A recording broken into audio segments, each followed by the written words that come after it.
Nako po, at hapong-hapon na, nagkaroon pa ng problema ang aking motor. Ito nga, lalaksan ko ng aking loob. Ako na magbabaklas. Ako na maggagawa. Bahala na kung hindi ito maayos. Basta, gagawin ko ito. Ito nga, binaklas ko na ang cover at babaklasin ko na ang karburador nito dahil ito'y barado, parang ilong na puno ng kulang. Kahit medyo barado at malabo ang aking paningin dahil may katandaan na rin, hindi ko naman itinatanggi na ako'y maedad na, ay lalaksan ko ang aking loob na ako ang magkalas nito at gumawa. Gagawan ko ng paraan para maayos itong karburador ng aking motor para hindi na nagpapaluko-luko na tulad sa driver na maluko. Natanggal ko na ang tornilyo dito sa labas at dito naman ako sa loob. Magtatanggal ng isa pang tornilyo dahil dalawa ang tornilyo niyan at saka yung hose niyan sa tangke ay tatanggalin ko rin para hindi matapon ang gasolina.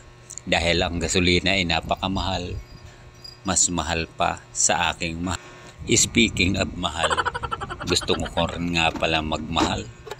Kaya ako'y naghahanap ng magiging mahal, ay wala lang akong matagpuan, wala akong makita. Kaya ito na lang ang aking mamahalin, ang aking motor, ang aking sasakyan. At sa awa ng Diyos ay nabaklas ko na ang karburador, kahit medyo malabo ang aking paningin. At iyan, nakuha ko na ang karayom. Barado nga pala, hindi ko makita ang butas dahil malabo nga ang aking panig. Pilit ko mang titigan ay talagang hindi ko maaninag dahil malabo nga ang aking paningin. Maedad na hindi ko naman itinatanggi. Kaya yan ay katulad ng aking paghahanap ng aking mamahalin. Kahit siguro nariyan na sa malapit, hindi ko pa rin makita dahil malabo nga ang aking mata. Kunting hagpos, kunting punas para malinis bago susundutin barado ng karayom sa karburador para makahinga ng maayos.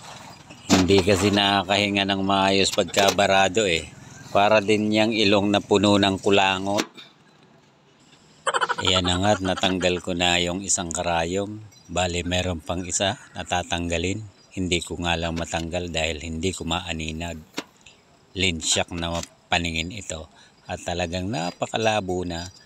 Pati yung aking screwdriver na flat ay nagpapasala-sala.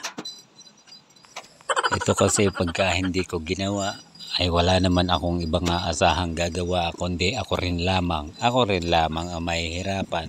Kaya habang wala akong ginagawa ay gagawin ko na muna. Gusto ko mandalhin sa pagawaan ay hindi rin maaari dahil hindi nga umaandar at barado. Ang labas niyan iaakayin ko rin lamang, kaya pagtsatsagaan ko na lamang na gawin. Para yung ibabayad ko ay iipunin ko na lamang pambili ng gasolina. Sa totoo lang, nawala talaga ang aking gana sa pagkukumpuni ng mga ganitong gamit. Umpisa nang lumabo ang aking paningin.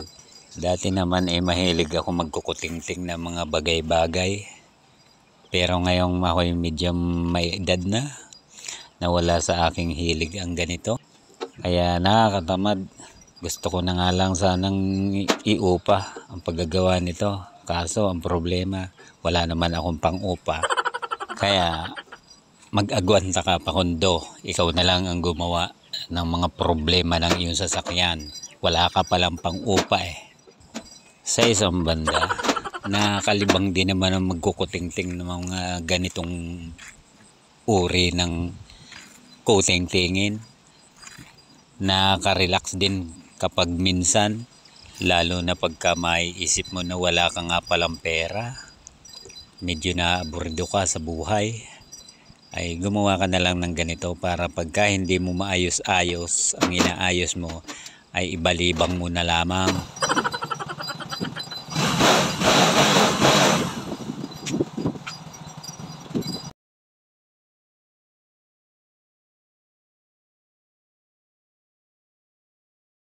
Gusto kong madaliin, hindi ko maaaring madaliin at baka manlaglag, hindi ko makita ang mga piyesang maliliit, kaya tiyaga muna sa ganitong mabagal ang paggagawa.